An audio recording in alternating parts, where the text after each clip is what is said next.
الله أكبر أشهد أن لا إله إلا الله أشهد أن لا إله إلا الله أشهد أن محمدا رسول الله أشهد أن محمدا رسول الله حي على الصلاة حي على الصلاة حي على الفلاح حي على الفلاح الله أكبر الله أكبر لا إله إلا الله.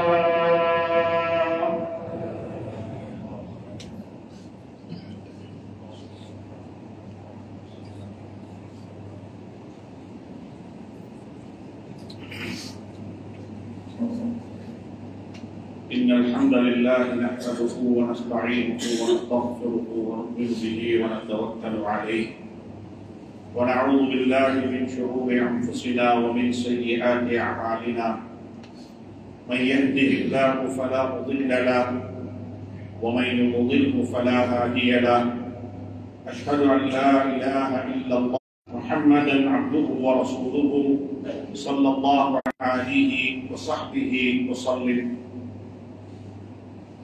اللهم صل على محمد وعلى آل سيدنا محمد وسلم عليه. أما بعد أعوذ بالله من الشيطان الرجيم. بسم الله الرحمن الرحيم. يا أيها الذين آمنوا لم تقولون ما لا تفعلون. صدق الله العلي العظيم. وقال النبي صلى الله عليه وسلم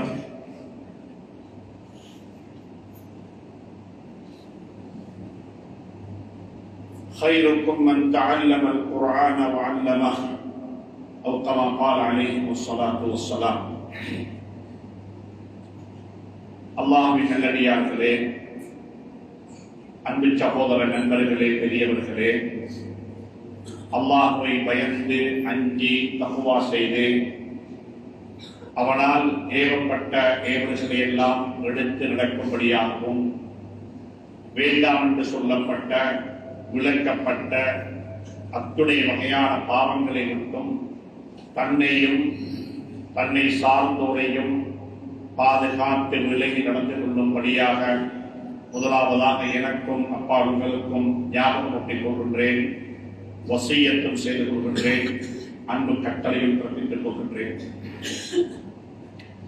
அன்புக்குரிய சங்கையான சகோதரர்களே, பெரியவர்களே, ரமதானுடைய மாதத்தை பூர்த்தி செய்துவிட்டு பெருநாளையும் மிக அழகாக சிறப்பாக கொண்டாடிவிட்டு அதை தொடர்ந்து வந்த ஷவ்வாலுடைய 6 தினங்களுடைய நோன்பையும் அநேகமானவர்கள் பிடித்திருப்பீர்கள்.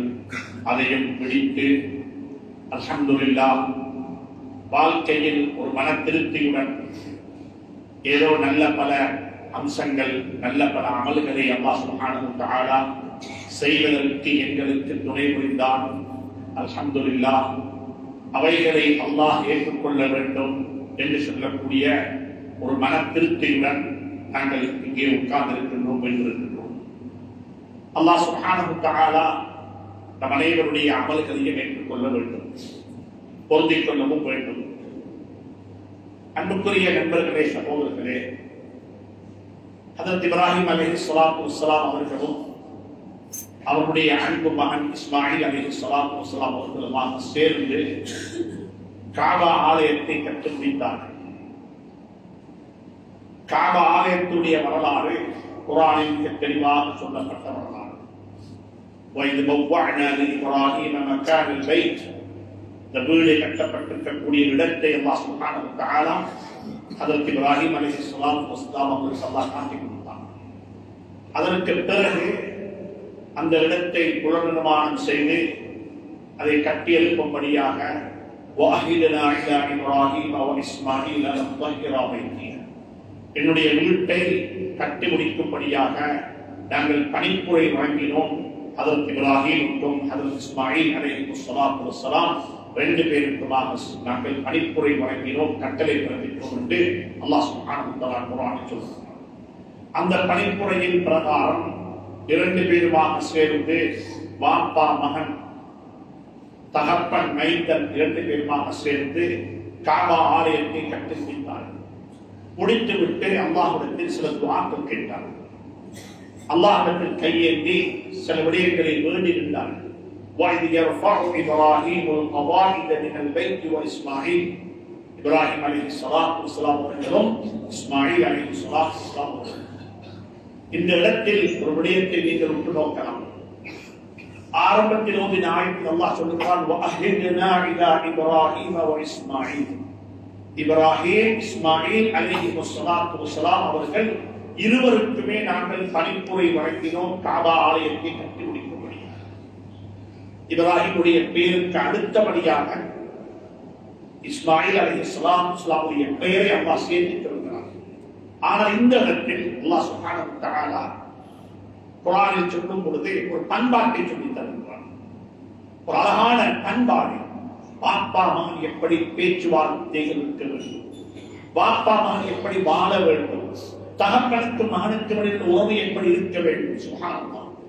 وَإِذْ يَرْفَعُ إِبْرَاهِيمُ الْبَيْتَ وَإِذْ يَرْفَعُ إِبْرَاهِيمُ الْقَوَاعِدَ வீட்டு அந்த காபா ஆலயத்தினுடைய அந்த வீட்டை இப்ராஹிம் அலைஹிஸ்ஸலாத்து வஸ்ஸலாம் கட்டிக் கொண்டிருக்கும் போது, கட்டி முடித்ததற்கு பிறகு அல்லாஹ் சுப்ஹானஹு வ தஆலா அப்படி சொல்லிவிட்டு தான் சொல்கிறான் வஇஸ்மாயில் இஸ்மாயிலுமாக சேர்த்து கட்டினார்.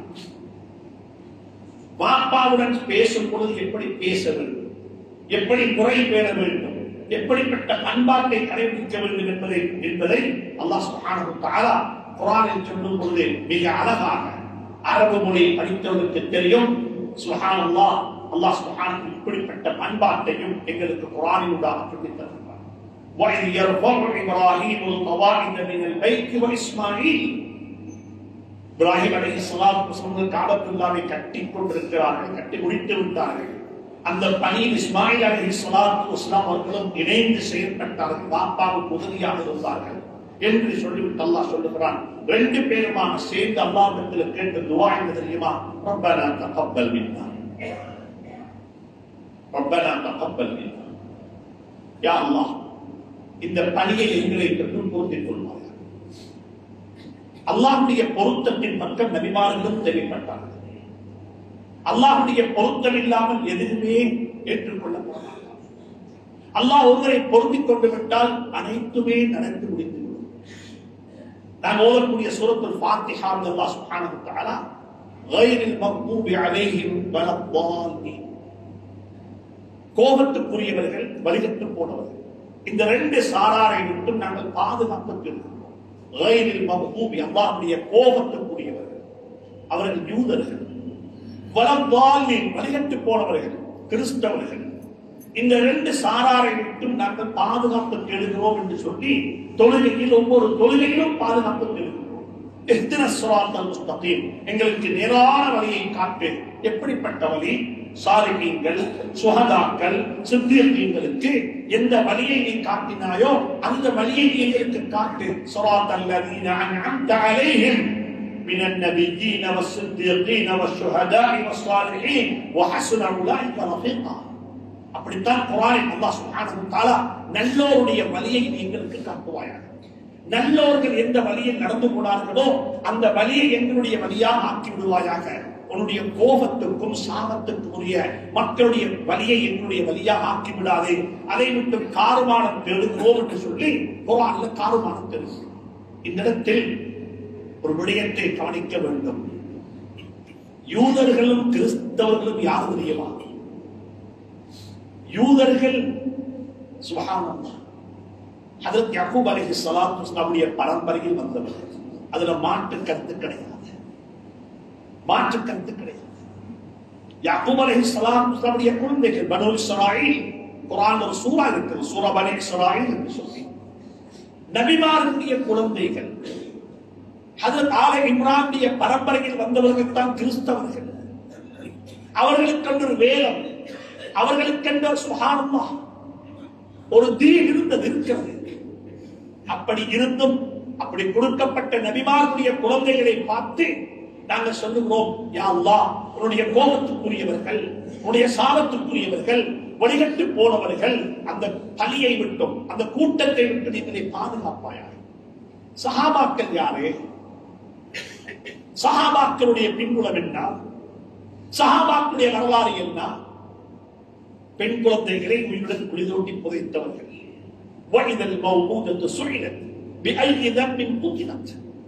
அவர்கள் ஆரம்பம் அப்படித்தான்.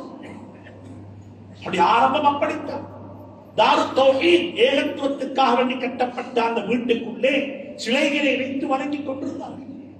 ஒரு சிலை அல்ல, பல 100 சிலைகளை வைத்து அந்த காபா ஆலயத்தை அழகுபடுத்தவில்லை, அசிங்கப்படுத்திக் கொண்டிருந்தார்கள்.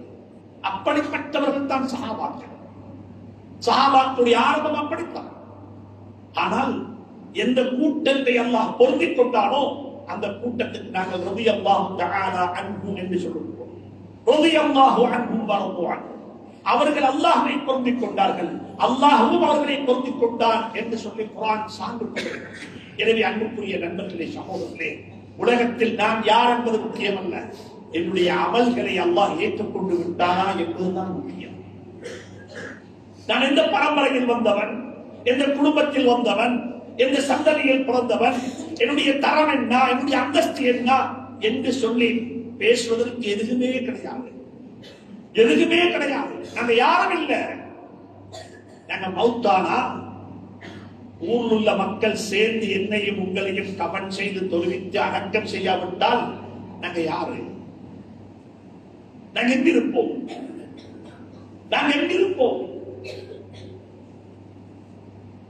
அன்புக்குரிய நண்பர்களே, சகோதரர்களே, குளிப்பு கடைசி குளிப்பின் பக்கமாக நாங்கள் மக்களின் பக்கம் தேவைப்பட்டவர்கள். எங்களை குளிப்பாட்டி கவன் செய்து அடக்கம் செய்து விட வேண்டும். அதற்கும் நாங்கள் மக்களின் பக்கம் தேவைப்பட்டவர்கள். நாங்க யாரும் இல்லை. நான் மனிதனுடன் சேர்ந்து வாழ வேண்டியவன், மனிதர்களை புரிந்து கொள்ள வேண்டியவன், அல்லாஹ்வுடைய பொருத்தத்தை கற்றுக்கொள்ள வேண்டியவன்.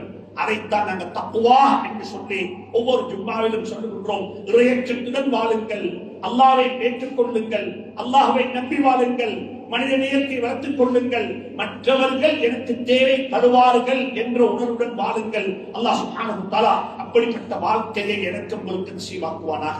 கடந்த காலங்களில் செய்த அத்துணை வகையான அமல்களையும் அல்லாஹ் பொருந்திக் கொள்வானாக, அல்லாஹ் ஏற்றுக்கொள்வானாக. இன்னும் ஒரு விடயத்தை ஞாபகம் கொண்டால் நினைக்கிறேன். அன்புக்குரிய நண்பர்களே, சகோதரர்களே, ரமதானுடைய காலம் முடிந்ததுமே நாங்கள் பிறை பார்க்கின்றோம் பெருநாளைக்காகவே. ஷவ்வாலுடைய பிறை தென்பட்டது, தென்படவில்லை என்று சொல்லி நாங்கள் பிறையை பார்த்து அல்ஹம்துலில்லாஹ் எங்களுடைய பெருநாளை நாங்கள் கொண்டாடுகிறோம். உண்மையிலேயே நாங்கள் பார்த்த பிறை இருக்கிறது, அந்த பிறையை பற்றி குர்ஆன் சொல்லும் போது சொல்லுகிறது, அது பெருநாளுடைய பிறை அல்ல, அது ஹஜ்ஜுடைய பிறை. அது ஹஜ்ஜுக்காக வேண்டி காலம் பிறந்து விட்டது. நோன்பை முடித்துக் கொண்டோம், நோன்பு 29ஆக முடித்து விட்டது அல்லது 30ஆக முடித்து விட்டது. இன்றைய நாள் ஷவ்வாலுடைய முதல் பிறை என்று சொல்லப்பட்டதோ அந்த நாள் ஹஜ்ஜுடைய முதல் நாள். அன்றைக்கு ஒருவருக்கு ஹஜ்ஜுக்காக வேண்டி ஹராம் கட்ட முடியும். அன்றைக்கு ஒருத்தருக்கு ஹராத்தை அணிந்து கொண்டு லப்பைக் அல்லாஹும்ம லப்பைக் என்று சொல்லி தல்பியா சொல்லிக் கொண்டு ஹஜ்ஜுக்கு போக முடியும். ஒலி துக்மினுல் இத்தத ஒலி துகப்பிருல்லாஹ அலா மா ஹதாக்கும். குர்ஆன் அப்படித்தான் சொல்லியிருக்கிறது. ஷவ்வாலுடைய முதல் பிறையிலிருந்து தில்ஹிஜ்ஜாவினுடைய 9வது பிறை வரைக்கும் இஹ்ராம் கட்டலாம் ஹஜ்ஜுக்கு. எனவே அன்புக்குரிய நண்பர்களே, சகோதரர்களே, நான் இப்பொழுது ரமதானை முடித்துக் கொண்டு ஹஜ்ஜுடைய காலத்தில் வீட்டிருக்கின்றோம், ஹஜ்ஜுடைய காலத்தில் அமர்ந்திருக்கின்றோம். ஹஜ்ஜுக்காக வேண்டி நியத்து வைத்தவர்கள் இருப்பீர்கள், இதுவரையில் ஹஜ்ஜுடைய பாக்கியம் கிடைக்காதவர்கள் இருப்பீர்கள். இன்னும் ஒரு சிலர் இருப்பார்கள் ஏற்கனவே ஹஜ்ஜை முடித்து விட்டவர்கள். யாருக்கெல்லாம் ஹஜ்ஜுடைய பாக்கியம் கிடைத்து ஹஜ்ஜுடைய கடமையை நிறைவு செய்து விட்டோமோ அல்லாஹ் சுப்ஹானஹு வ தஆலா அனைவருடைய ஹஜ்ஜுகளையும் பொருந்திக் கொள்வானாக, ஏற்றுக்கொள்வானாக. மென்மேலும் அல்லாஹ் சுப்ஹானஹு வ தஆலா அந்த வீட்டை தரிசிப்பதற்குரிய சந்தர்ப்பத்தை அல்லாஹ் நம் அனைவருக்கும் நசீபாக்குவானாக. இதுவரையில யாருக்கு அந்த ஹஜ்ஜுடைய பாக்கியம் கிடைக்கவில்லையோ அவர்கள் 2 சாரார் இருப்பீங்க. ஒரு சாரார் வசதி வாய்ப்பு இருக்கிறது, உடல் ஆரோக்கியம் நல்லா இருக்குது, உடல் ஆரோக்கியமாக இருக்குது, அல்ஹம்துலில்லாஹ், எந்த குறையும் அல்லாஹ் வைக்கல. எங்க வேண்டுமென்றாலும் போய் வரக்கூடிய அளவுக்கு உடல் ஆரோக்கியத்துடன் வாழ்ந்து கொண்டிருக்கின்றோம். தொழில் தொடர்புகளுக்காக வேண்டி மாஷா அல்லாஹ் எல்லா பயணங்களையும் மேற்கொள்கின்றோம். அப்படி இருந்தும் ஹஜ்ஜுடைய பாக்கியம் இதுவரையில் கிடைக்காதவர்கள் நம்மில் இருப்பார்கள் என்று நான் நம்பவில்லை. அப்படிப்பட்டவர்கள் இருப்பார்கள் என்று நான் நம்பவில்லை. ஆனால் யதார்த்தத்தை சொல்ல கடமைப்பட்டிருக்கின்றன. ஸல்லல்லாஹு அலைஹி வஸல்லம் சொன்னார்கள், அப்படிப்பட்ட மனிதர்கள் யார் தெரியுமா? அப்படிப்பட்ட மனிதர்கள் யார் தெரியுமா? ஹஜ் செய்வதற்கு வசதி இருந்தும், உடல் ஆரோக்கியமாக இருந்தும், செலவுக்கான பண வசதிகள் அனைத்தும் கையில் இருந்தும் ஹஜ்ஜுடைய கடமையை நிறைவேற்றாமல் ஒருவர் மௌத்தாகுவார் என்றால் ஸல்லல்லாஹு அலைஹி வஸல்லம் கருணை நபி, இரக்கத்துக்குரியவர், இரக்கம் நிறைந்தவர். சுப்ஹானல்லாஹ். ஹஜ்ரத் ரசூலுல்லாஹுடைய அன்பையும் இரக்கத்தையும் யாராலையும் சொல்லி பேசி முடிக்க முடியாது. அப்படிப்பட்ட நபி ஸல்லல்லாஹு அலைஹி வஸல்லம் ஒரு கட்டத்தில் சொன்னார்கள், மன் மாத, ஒருத்தருக்கு மௌத்து வந்து விட்டது, அவர் ஹஜ் செய்ய வசதி இருந்தும் ஹஜ் செய்யாமல் யார் மௌத்தாகி விட்டாரோ அவரை பார்த்து சொன்னார்கள், ஃபல்யமுத் இன்ஷாஅ யஹூதியன் அவ் நஸரானி, அவர் ஒரு முஹம்மதியாக மௌத்தாக வேண்டாம், அவர் என்னுடைய ஒரு உம்மத்தில் ஒருத்தராக மௌத்தாக வேண்டாம், அவர் ஒரு யஹூதியாக ஒரு நஸரானியாக மௌத்தாகி கொள்ளட்டும் என்று சொல்லி ஸல்லல்லாஹு அலைஹி வஸல்லம் அவர்கள் பதுவா செய்திருக்கிறார். அந்த கூட்டத்தை விட்டு அல்லாஹ் நம் அனைவரையும் பாதுகாப்பானார். இதுவரையில யாருக்கெல்லாம் அந்த பாக்கியம் கிடைக்கவில்லையோ, இந்த ஹதீஸுக்கு உட்பட்டவர்களாக இருக்கிறீர்களோ, அவர்கள் அனைவர்களும் உடனடியாக ஹஜ்ஜுடைய கடமையை நிறைவேற்ற வேண்டும், செய்து முடிக்க வேண்டும் என்று திடமாத்திரம் கொண்டு ஹஜ்ஜுக்காக வேண்டி ஆயத்தமாகுங்கள், ஹஜ்ஜுக்காக வேண்டி புறப்படுங்கள், ஹஜ்ஜுக்காக வேண்டி செலவழியுங்கள். ஹஜ்ஜுக்கு செலவழிக்கக்கூடிய பணம் சுப்ஹானல்லாஹ், அதுக்கு நன்மைகள் வித்தியாசமான நன்மைகள். அல் ஹஜ்ஜுல் மப்ரூர், ஏற்றுக்கொள்ளப்பட்ட, அங்கீகரிக்கப்பட்ட, ஒப்புக்கொள்ளப்பட்ட ஒரு ஹஜ்ஜுக்கு சுவர்க்கத்தை தவிர வேறு எதுவுமே கிரயமாக கொடுக்கப்பட மாட்டார். எனவே அன்புக்குரியவர்களே, அந்த வகுப்பார் ஹஜ்ஜுக்கு ஆயத்தமாக. இன்னும் ஒரு சிலர் இருப்பார்கள், நிச்சயமாக இருக்கிறார்கள், ஹஜ்ஜுக்கு போக வேண்டும் என்ற ஆசை இருக்கிறது, துஆ செய்து கொண்டே இருக்கிறார்கள், தஹஜ்ஜத்திலும் துஆ செய்கிறார்கள், சுஜூதிலும் துஆ செய்கிறார்கள். ஹஜ்ஜுக்கு போகக்கூடிய மக்களை தரிசித்து சந்தித்து அவர்கள் சொல்லுகிறார்கள், எங்களையும் அழைத்துக் கொள்ளும்படியா அல்லாஹ்விடத்தில் சொல்லுங்களே, எங்களுக்கு இந்த பாக்கியம் கிடைக்க வேண்டும் என்று துஆ செய்யுங்களே என்று சொல்லி எங்களுக்கு வேண்டிக் கொள்வார்கள். அப்படிப்பட்ட சகோதரர்களுக்கு சொல்லுகின்றேன், அல்லாஹ் சுப்ஹானஹு வ தஆலா நிச்சயமாக நீங்க எதை நாடி நிற்கிறீர்களோ அதை நிச்சயமாக உங்களுக்கு தருவான். உங்களுக்கு அந்த பாக்கியம் கிடைக்கும், உங்களுக்கு அந்த சந்தர்ப்பத்தை அல்லாஹ் நிச்சயமாக தந்தருவான். அல்லாஹ் ஏதோ சில கர்மங்களின் காரணமாக, சில ஹிக்மத்களின் காரணமாக அந்த சந்தர்ப்பத்தை கொஞ்சம் பிற்படுத்தி வைத்திருக்கிறான்.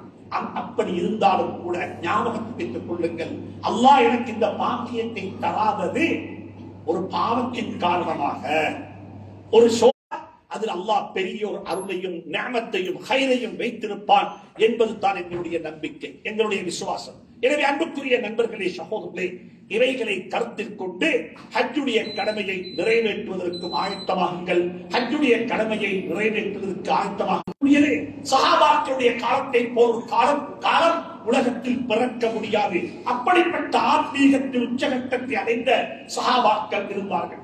அதே போலத்தான் அவர்கள் மென்டல் ஹெல்த், அவர்களுடைய மன ஆரோக்கியம், உடல் ஆரோக்கியம், பொருளாதாரம், கல்வி என்று சொல்லக்கூடிய கல்வி நடவடிக்கைகள், குடும்ப கட்டமைப்பு, ஒழுக்கம், பண்பாடு, சமூக உணர்வுகள் என்று சொல்லக்கூடிய அனைத்திலேயுமே ஒரு முதிர்ச்சி அடைந்த ஒரு தெளிவு பெற்ற ஒரு சமூகத்தை தான் ஸல்லல்லாஹு அலைஹி வஸல்லம் அவர்கள் இந்த பூமிக்கு விட்டு சொன்னார்கள். மனித வளம் என்பது சஹாபாக்கள் என்பவர்கள் கோழைகள் அல்ல, சஹாபாக்கள் யாசகம் கேட்பவர்கள் அல்ல, சஹாபாக்கள் அறியாதவர்கள் அல்ல, சஹாபாக்கள் நோயாளிகள் அல்ல, சஹாபாக்கள் மன அழுத்தங்களுக்கு உட்பட்டவர்கள் அல்ல. சுப்ஹானல்லாஹ். சஹாபாக்களை படித்து பார்க்கும் பொழுது ஸல்லல்லாஹு அலைஹி வஸல்லம் அவர்கள் விட்டு போன சஹாபா சமூகம் எப்படிப்பட்ட சமூகம் என்றால், எல்லா துறையிலையும் அவர்கள் ஒரு முதிர்ச்சி அடைந்த சமூகம். பொலிட்டிக்கல் பவராக இருக்கலாம், பொலிட்டிக்ஸ், அவர்கள் செய்த அரசியல். உமர் ரலியல்லாஹு தஆலா அவர்களை போன்ற ஒரு அரசியல்வாதி உலகத்தில் பிறக்க மாட்டார். எப்படிப்பட்ட ராஜதந்திர உறவுகளை வைத்துக் கொண்டிருந்தார்கள், எப்படிப்பட்ட ஒரு அரசியல்வாதியாக இருந்தார்கள் உமர் ரலியல்லாஹு தஆலா.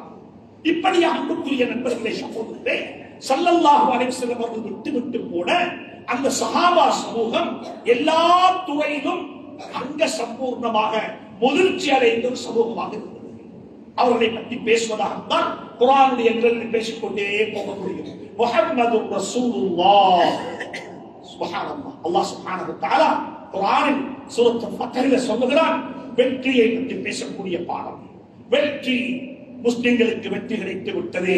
இன்னா ஃபதஹ்னா லக ஃபத்ஹன் முபீனா லியக்ஃபிர லக அல்லாஹு மா தகத்தம மின் தம்பிக வ மா தஅخر என்று சொல்லக்கூடிய அந்த சூராவை அல்லாஹ் முடிக்கும் பொழுது அல்லாஹ் நன்றி சொல்லுகிறான். முஹம்மதுர் ரசூலுல்லாஹ், முஹம்மது ஸல்லல்லாஹு அலைஹி வஸல்லம் அல்லாஹ்வுடைய ரசூல், வல்லதீன மஅஹு, அந்த நபியுடன் இருந்த சஹாபாக்கள். அவர்கள் யார்? والذين معه أشداء على الكفار رحماء بينهم تراهم ركعا سجدا يبتغون فضلا من الله ورضوانا سيماهم في وجوههم من أثر السجود. سبحان الله. الله سبحانه وتعالى சஹாபாக்களை பற்றியும் சொல்லுகிறார். சஹாபாக்கள் யார்? அவருடைய குணம் என்ன? அப்படிப்பட்ட ஒரு சமூகத்தை தான் ஸல்லல்லாஹு அலைஹி வஸல்லம் விட்டு போனார்கள். இப்ப நாங்க சிந்திக்க வேண்டும், அதே பரம்பரையில் வந்த முஸ்லிம்கள் தான் நாங்களும், அதே வழியில் வந்த முஸ்லிம்கள் தான் நாங்களும். இந்த நாட்டில் 1000 ஆண்டுகளாக நாங்கள் வாழுகிறோம். இந்த நாட்டில் அப்படிப்பட்ட வாழ்க்கை வாழ்ந்திருக்கிறோம். இந்த நாட்டில் தன்னிறைவு கொண்ட, முதிர்ச்சி அடைந்த, எல்லா வகையான பிரச்சனைகளுக்கு தீர்வு கொடுக்கக்கூடிய ஒரு சமூகமாக இந்த நாட்டு முஸ்லிம்கள் வாழ்ந்திருக்கிறார்கள். அரசியல் பிரமுகர்களாக இருக்கலாம், கல்விமான்களாக இருக்கலாம், ராஜதந்திரிகளாக இருக்கலாம், பொருளாதாரமாக இருக்கலாம், கல்வியாக இருக்கலாம், நிர்வாகமாக இருக்கலாம், அல்லது அன்புக்குரிய அதிகார கல்வியாக இருக்கலாம்.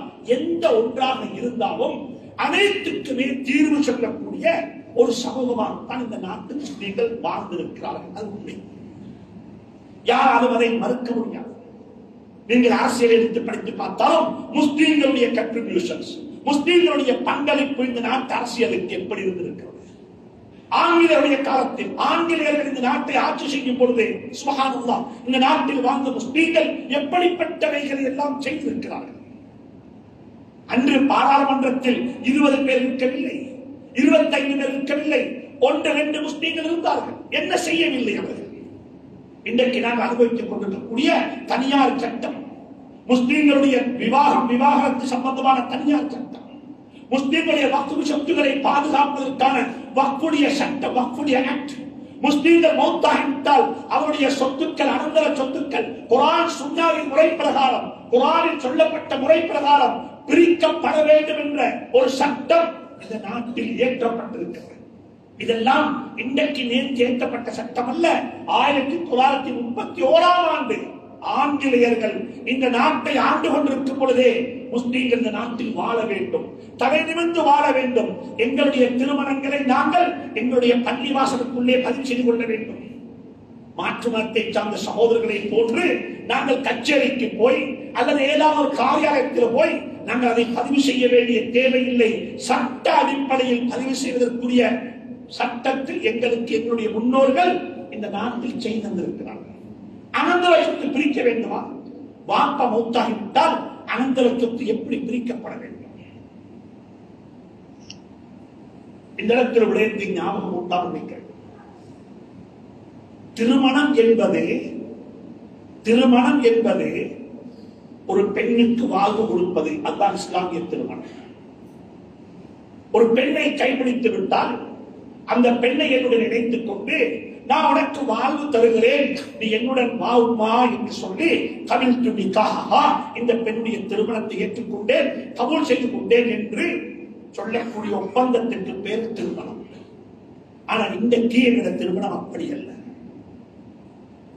இன்றைக்கு என்ற திருமணம் என்னவென்றால், ஒரு பெண்ணை திருமணம் முடித்துக் கொண்டால் எனக்கு வாழலாம் என்ற, எனக்கு வாழலாம், என்னுடைய வாழ்க்கையை அழகுபடுத்திக் கொள்ள முடியும், என்னுடைய பொருளாதாரத்தை வலுப்படுத்திக் கொள்ள முடியும், என்னுடைய பொருளாதாரத்துக்கு ஒரு பக்கபலம் கிடைத்து விட்டது என்ற நிலைப்பாட்டுக்கு தன்னுடைய திருமணங்கள் மாறிவிட்டது.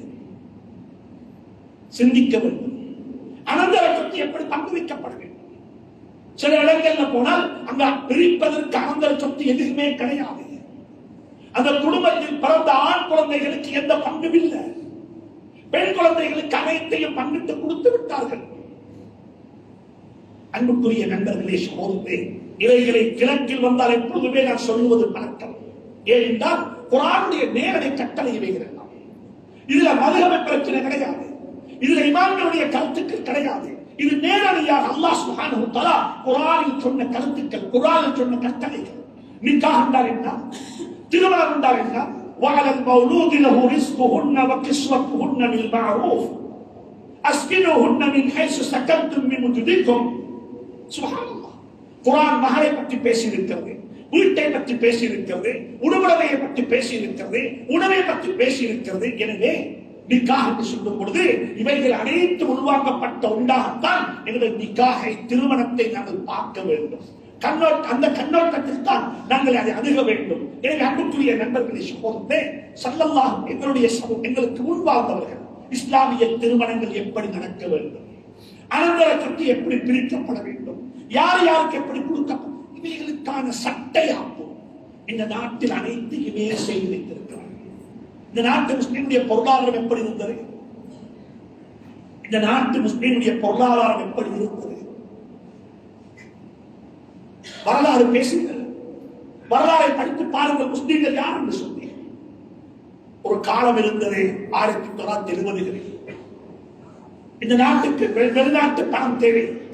இப்பொழுது இந்த நாட்டினுடைய அரசாங்கம், இந்த நாட்டினுடைய மக்கள் எதிர்நோக்கக்கூடிய பிரச்சனை என்னவென்றால் எங்களுக்கு வெளிநாட்டு பணம் கிடையாது. டாலர் கையில இல்லை, எங்களோட டாலர் கையில இல்லை. வெளிநாட்டு பணம் எங்களுக்கு இல்லாத பிரச்சனை எங்களுக்கு இருக்கிறது. அந்த நேரத்தில் சில முஸ்லீம்கள் முன்வந்தார்கள், நாட்டினுடைய ஜனாதிபதியை சந்தித்தார்கள். இந்த இருக்குது எங்கட பணம் எடுத்துக் கொள்ளுங்கள். இந்த நாட்டினுடைய பொருளாதாரத்துக்கு நாங்கள் பணம் கொடுத்தவர்கள். பள்ளி கட்ட மட்டுமல்ல, புத்திஜீவிகளை படித்து பாருங்கள். முஸ்லீம்களுடைய பொருளாதார பங்களிப்பு இந்த நாட்டினுடைய உரிமையை பாதுகாப்பதற்கு நாங்கள் அனைத்திலுமே நாங்கள் தலை நிமிர்ந்து வாழ்ந்திருக்கிறோம். கல்வி என்று சொல்வதற்கு முஸ்லீம்கள் உதாரணம். கிழக்கு மாகாணத்து முஸ்லீம்கள் இன்றைக்கு உதாரணம் தான். ஒப்பீட்டு ரீதியாக பார்க்கும் பொழுது, ஏனைய பிரதேசங்களை ஒப்பிட்டு பார்க்கும் பொழுது கிழக்கு மாகாணத்துடைய முஸ்லீம்களுக்கு ஜஸாக்குமுல்லாஹ் ஹைர் என்று சொல்ல வேண்டும். கல்வியில் ஏதோ ஒரு இடத்தை நாங்கள் அடைந்திருக்கிறோம். ஆனாலும் நிர்வாக கல்வி, அதிகார கல்வி, இந்த துறையில் நாங்கள் கவனம் செலுத்த வேண்டும். இந்த துறையில் நாங்கள் கவனம் செலுத்த வேண்டும். மிக கவலையுடன் சொல்கின்றேன், நிர்வாகத்தில் நாங்கள் இல்லை. வைத்தியர்கள் இருக்கிறார்கள், வைத்தியசாலைகள் இருக்கிறது. ஆனால் வைத்திய நிர்வாகம், ஹெல்த் அட்மினிஸ்ட்ரேஷன், இந்த செக்டர்ல எத்தனை முஸ்லீம்கள் இருப்பாங்க? இந்த இடத்துல எத்தனை முஸ்லீம்கள் இருப்பாங்க என்று கேட்டால் அது கேள்விக்குரிய. அப்படிப்பட்ட முஸ்லீம்கள் அந்த இடத்தில் இல்லாத காரணமாகத்தான் எங்களுடைய ஜனாசாக்கள் பத்தளிக்கப்பட்டது. முடிவுகள் எடுக்கப்படக்கூடிய, நிர்வாக முடிவுகள் எடுக்கப்படக்கூடிய, அட்மினிஸ்ட்ரேஷன் செய்யக்கூடிய இடத்தில் எங்களுடைய ரிப்ரசன்டேட்டிவ்ஸ் எங்களுடைய முஸ்லீம்கள் இருக்க வேண்டும். அது இல்லை. எனவே அன்புக்குரிய நண்பர்களே, சகோதரர்களே, நாங்கள் யோசிக்க வேண்டும். இந்த நாட்டினுடைய நிர்வாகத்தில் எங்களோட பங்களிப்பு என்ன? இந்த நாட்டில் 920 முஸ்லிம் ஸ்கூல் இருக்கு. பொறுப்போடு பதிவு செய்கின்றேன். உங்களோட கண்களை திறந்து விட வேண்டும் என்பதற்காக பதிவு செய்கின்றேன். உங்களோட பிள்ளைகள் பாடசாலையில் படித்துக் கொண்டிருக்கிறார்கள் என்பதற்காக சொல்கின்றேன். அவர்களுடைய இலக்குகளை நீங்கள் நிர்ணயம் செய்யுங்கள். என்ற பிள்ளை என்னவாக வேண்டும், என்ற குழந்தை என்னவாக வேண்டும். உங்களுடைய குழந்தைகளை சமூகத்துக்காக வேண்டி நேர்ந்து விடுங்கள். சமூகத்தை வாழ வைப்பதற்கு அவர்களை நீங்கள் உருவாக்குங்கள்.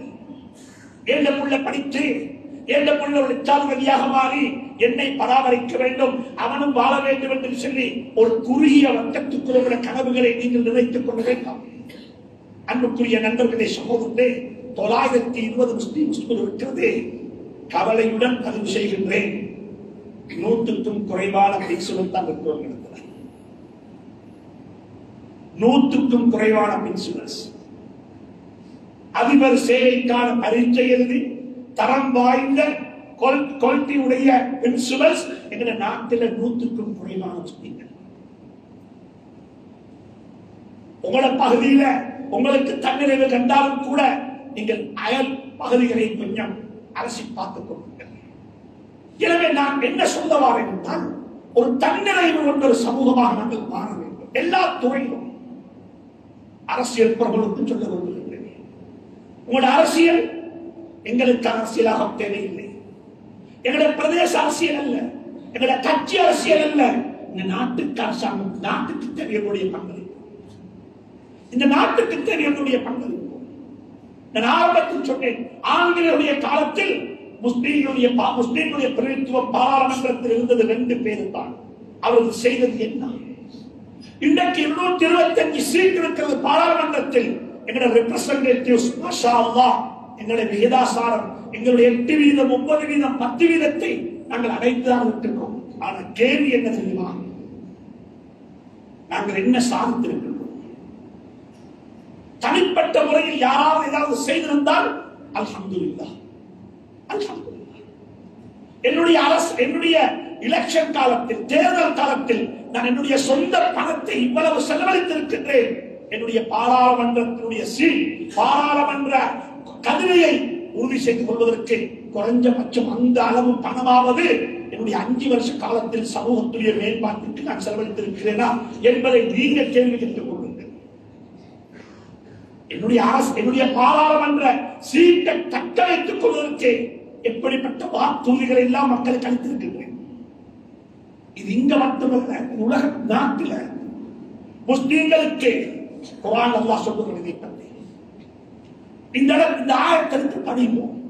அரசியல் செய்யக்கூடிய கீழ் மட்டம் தொட்டு மேல் மட்டம் வரைக்கும் உள்ள எல்லா அரசியல் பிரபுகளிடத்திலும் மிக பணிவாக சொல்லுகின்றேன், கொஞ்சம் குர்ஆனை பற்றி படிச்சு பாருங்க. எங்களுக்கு குர்ஆனில் என்ன புத்தி இருக்கிறது? எங்களுக்கு குர்ஆனில் என்ன புத்தி இருக்கிறது? அல்லாஹ் என்ன புத்தி எங்களுக்கு சொல்லுகிறான் என்றால், குர்ஆனில் அனைத்தையுமே அல்லாஹ் சொல்லிவிட்டான், அனைத்தையுமே சொல்லிவிட்டான். அதிகாரம் செய்யக்கூடிய, ஆதிக்கம் செலுத்தக்கூடியவர்கள் எப்படி நடந்து கொள்ள வேண்டும் என்பதற்கு அல்லாஹ் சுப்ஹானஹு வ தஆலா குர்ஆனில் உதாரணம் சொல்லுகின்றான், புத்தி சொல்லுகின்றான், படிப்பினைக்குரிய கருத்துக்களை சொல்லித் தருகிறான். அதுல ஒன்றுதான் அல்லாஹ் சொல்லுகிறான் ஃபிரௌனை பற்றி. எங்களுக்கு தெரியும், ஃபிரௌன் என்பவன் ஒரு வம்பனாக இருந்தான். அவன் கடைசி காலத்தில் அந்த வம்பத்தனமான ஆட்சிக்கு எதிராகத்தான் மூசா அலைஹிஸ்ஸலாத்து வஸ்ஸலாம் அவர்கள் குரல் கொடுத்தார்கள். ஃபிரௌனுடைய ஆட்சிக்கு எதிராகத்தான் குரல் கொடுத்தார்கள், குரல் எழுப்பினார்கள். உன் ஆட்சி முறை தவறு, நீ அடக்கி ஆளுகின்றாய் என்று சொல்லி மூசா அலைஹிஸ்ஸலாத்து வஸ்ஸலாமுடைய குரல் கொஞ்சம் கொஞ்சமாக எழும்ப ஆரம்பித்தது. கொஞ்சம் கொஞ்சமாக அந்த சத்தத்தை கூட்டினார்கள், அந்த சத்தத்தை எழுப்பினார்கள் மூசா அலைஹிஸ்ஸலாத்து வஸ்ஸலாம். ஏன் தெரியுமா காரணம்? தவறு செய்வதை விட மோசமான பாவம் தான் தவறை ஆமரிப்பது. நன்றாக புரிந்து கொள்ளுங்கள். தவறு செய்தவனுக்கு வரக்கூடிய தண்டனையை விடவும் வேகமாக தண்டனை யாருக்கு தெரியுமா வரும்? தவறுகளை ஆதரிக்கக்கூடியவர்களுக்கு. இவர் சொல்லுவது பொய் என்று நன்றாக தெரியும், ஆனாலும் தலையை ஆட்டி ஆட்டி கேட்டுக் கொண்டிருக்கிறோமே, அந்த தலையை ஆட்டி ஆட்டி கேட்டுக் கொண்டிருக்கிறாளுக்கு தான் முதலாவது சொல்றோம். இது குர்ஆன் சொல்லக்கூடிய உண்மை. பொய் என்று தெரிஞ்சும் அந்த பொய்யை தட்டி கேட்கிறது எங்களுக்கு மனதறிவியல் கிடையாது, ஆர்வமே கிடையாது, கோழைகளாக மாறிவிட்டோம். இது நான் சொல்ற புத்தி அல்ல, குர்ஆன் சொல்ற புத்தி. இங்க வாங்க, குர்ஆனுக்கு வாங்க. குர்ஆன் சொல்லுது, வனாதா ஃபிரௌன் ஃபீ கௌமிஹி. ஃபிரௌன் மூசா அவனுடைய கூட்டத்தை, சமூகத்தை கூப்பிட்டு வச்சு சொன்னான், கால யா கௌமி, என்னுடைய கூட்டமே, என்னுடைய சமூகமே, என்னுடைய அன்புக்குரிய வாக்காளர்களே. இது குர்ஆன் சூரத்து ஸுஹ்ருஃப். பிறட்டுங்கள், பழையுங்கள், உலமாக்களை அணுகுங்கள், கேட்டு பாருங்கள் என்ன இருக்குது குர்ஆன். குர்ஆன் என்ன சொல்லுது? ஃபிரௌன் சொல்லுகிறான், வனாதா ஃபிரௌன் ஃபீ கௌமிஹி. ஃபிரௌன் அவனுடைய கூட்டத்தை கூப்பிட்டு கேட்கிறான், அலைஸ லீ முல்கு மிஸ்ர், இந்த நாட்டினுடைய அதிகாரியாக நான் இல்லையான்னு கேட்கிறான். மிஸ்ருடைய இந்த கைரோவுடைய இந்த பிராந்தியத்துடைய அதிகாரியாக நான் இல்லையா? நான் தானே அரசன், நான் தானே கிங், நான் தானே ராஜா என்று சொல்லிவிட்டு சொல்லுகிறான், வஹாதிஹில் அன்ஹாரு தஜ்ரி மின் தஹ்தி. இங்க இருக்கக்கூடிய அத்தனை டெவலப்மென்ட்டும், இந்த பிரதேசத்தில் இருக்கக்கூடிய அனைத்துமே என்னுடைய காலத்தில் நடந்தவைகள், நான் செய்தவைகள், என்னால் தான் இவைகள் உருவானது, என்னால் தான் நடந்து முடிந்தது என்று சொல்லி குர்ஆன் சொன்னான், வஹாதிஹில் அன்ஹாரு தஜ்ரி மின் தஹ்தி. இங்க ஓடக்கூடிய நைல் நதியாக இருக்கலாம், ஏனைய நதிகளாக இருக்கலாம், அனைத்தும் என்னுடைய கட்டளை பிரகாரம் என்னுடைய பராமரிப்பின் கீழ் தான் ஓடிக்கொண்டிருக்கிறது என்று சொல்லி அவன் சொல்லிவிட்டு அடுத்தது சொன்னான். என்ன ஒரு கதை, அம் அன கைரும் மின் ஹாதல் லதி ஹுவ மஹீன். இந்த கேவலமான மூசாவை பார்த்து சொல்லுகிறான் அலைஹி ஸலாத்து வஸ்ஸலாம், இந்த அற்பமான இந்த கேவலமான யாருடைய குழந்தை என்று தெரியாது இந்த பிள்ளையை விடவும் நான் சிறந்தவன் இல்லையா? நான் சிறந்தவன் இல்லையா? வலா யகாது யுபீன், அவனுக்கு பேசக்கூட தெரியாது.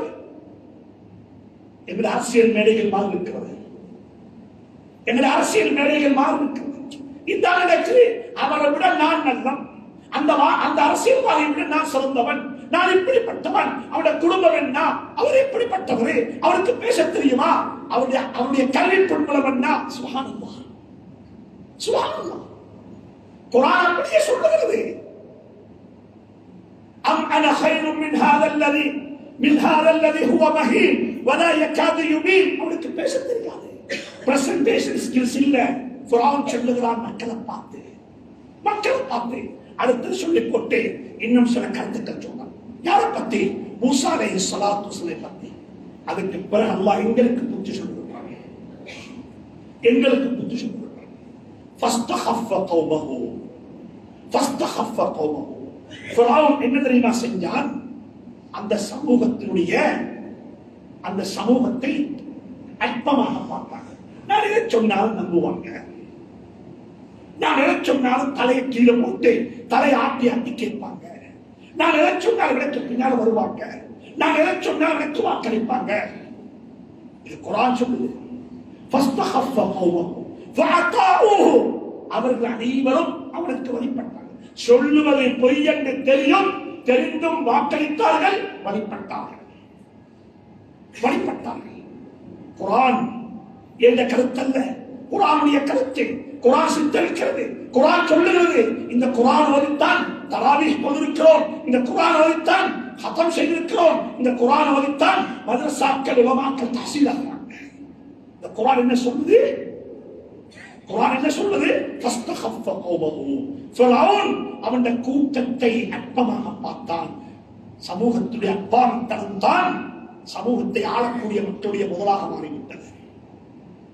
அற்பமாக பார்த்த தெரியுமா சென்றால் எதை சொன்னாலும் ஏற்றுக்கொள்வாங்க, எதை சொன்னாலும் வாக்களிப்பாங்க, எதை சொன்னாலும் கையை தூக்குவாங்க, எதை சொன்னாலும் சரி நம்ம ஒரு அல்லாஹ் சொல்லுகிறான், ஃபலம்மா ஆஸஃபூனா. ஃபிரௌனை பார்த்து சொல்லல, மக்களை பார்த்து சொல்லுகிறான். ஃபலம்மா ஆஸஃபூனா, எப்பொழுது மக்கள் உண்மைக்கு முரணாக, ஹக்குக்கு முரணான, யதார்த்தத்துக்கு முரணான கருத்துக்கு தலை சாமித்து எங்களை கோபப்படுத்தினார்களோ, ஃபந்தகம்னா மின்ஹும், நாங்கள் அவர்களை நிம்மதியாக வாழ விடவில்லை, நாங்கள் நிம்மதியாக வாழ விடவில்லை. சொல்லிவிட்டு அல்லாஹ் கடைசியாக சொல்லுகிறான், فجعلناهم سلفا ومثلا للآخرين.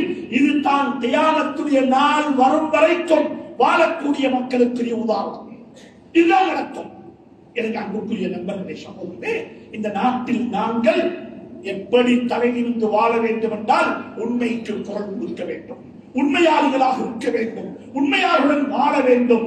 எல்லா துறையிலும் எங்களை நாங்கள் வளர்த்துக் கொள்ள வேண்டும். எங்களுடைய ஆத்மீகம் வளர வேண்டும், எங்களுடைய பொருளாதாரம் வளர வேண்டும், எங்களுடைய அரசியல் பலம் வளர வேண்டும், எங்களுடைய கல்வி வளர வேண்டும். எங்களுடைய எல்லாம் வளர்ந்து ஒரு தன்னிறை கொண்ட சமூகமாக நாங்கள் மாறினால் மட்டும்தான் இந்த நாட்டில் எங்களுக்கு தலையிலிருந்து வாழ முடியும். இல்லாவிட்டால் நாங்கள் ஓரமாக்கப்படுவோம், ஒதுக்கப்படுவோம், கொஞ்சம் கொஞ்சமாக ஓரமாகி விடுவோம். பேசுவதற்கு மிச்சம் இருக்கிறது. மலைநாட்டு சமூகத்தை உதாரணமாக இருக்கலாம், மலைநாட்டு சமூகத்தை உதாரணமாக இருக்கலாம். அவருடைய பிரஜா உரிமை எப்ப கிடைத்தது? இன்று எங்கே இருக்கிறார்கள்? என்ன செய்து கொண்டிருக்கிறார்கள்? எப்படிப்பட்ட நிலையை இருக்கிறார்கள்? நாங்கள் 1000 வருடம் வாழ்கின்றோம், நல்ல நிலையில் இருந்தோம், பொருளாதாரத்தில் பலமில்லாதாக இருந்தோம், எல்லா வகையான வளத்தையும் கையில் வைத்துக் கொண்டும் நாங்கள் எப்படி வாழ்ந்து கொண்டிருக்கின்றோம்?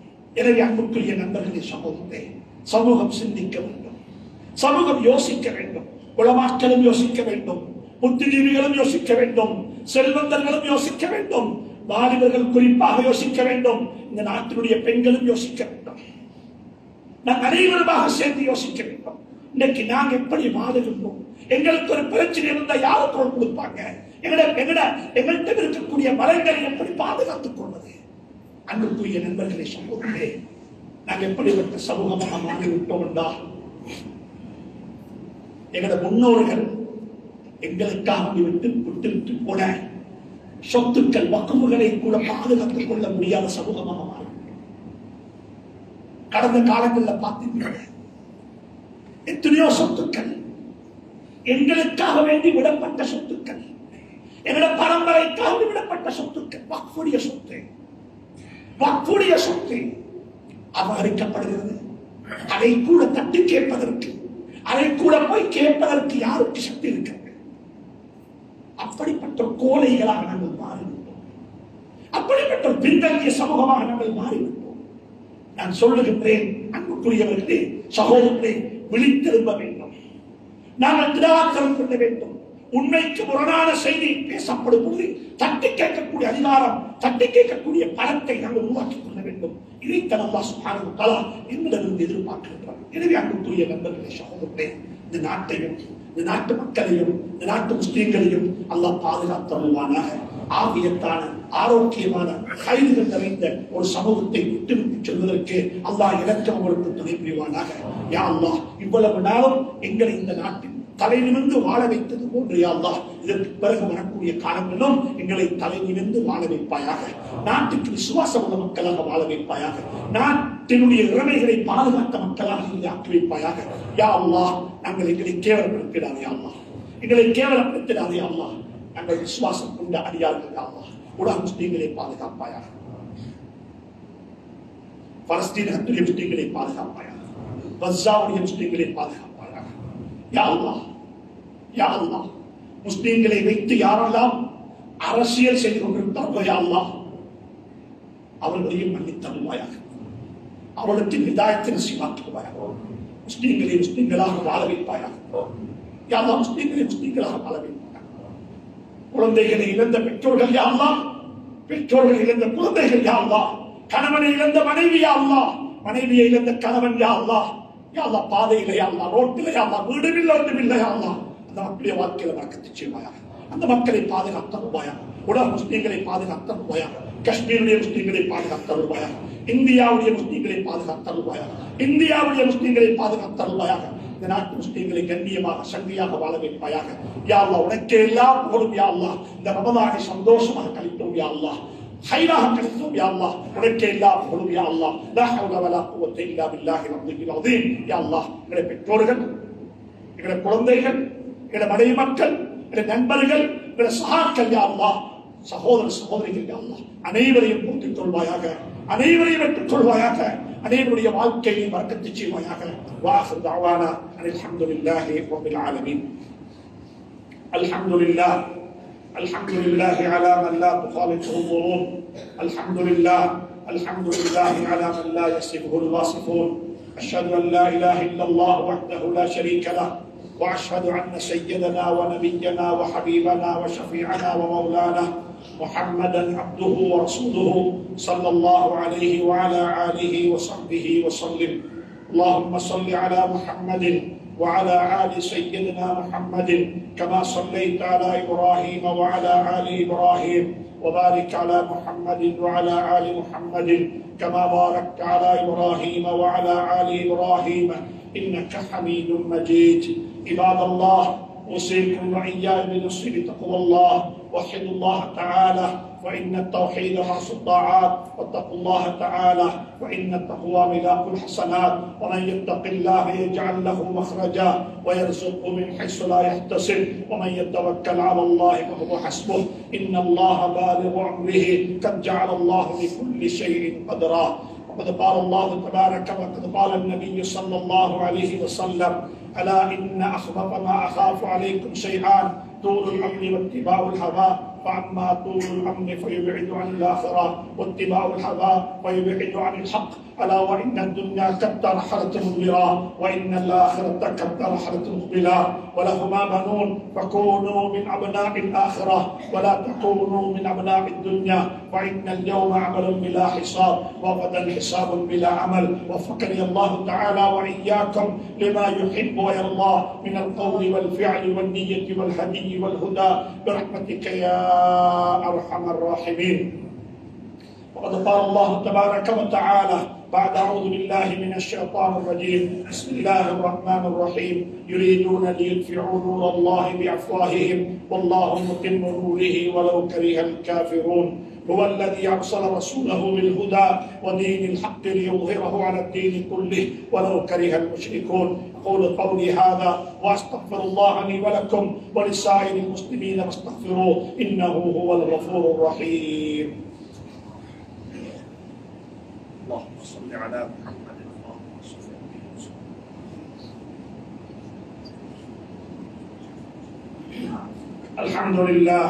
الحمد لله الذي هدانا لهذا وما كنا لنهتدي لولا أن هدانا الله. أشهد أن لا إله إلا الله وحده لا شريك له وأشهد أن سيدنا ونبينا وحبيبنا وشفيعنا ومولانا محمدا عبده ورسوله صلى الله عليه وعلى آله وصحبه وسلم. عباد الله أوصيكم وإياي بنصر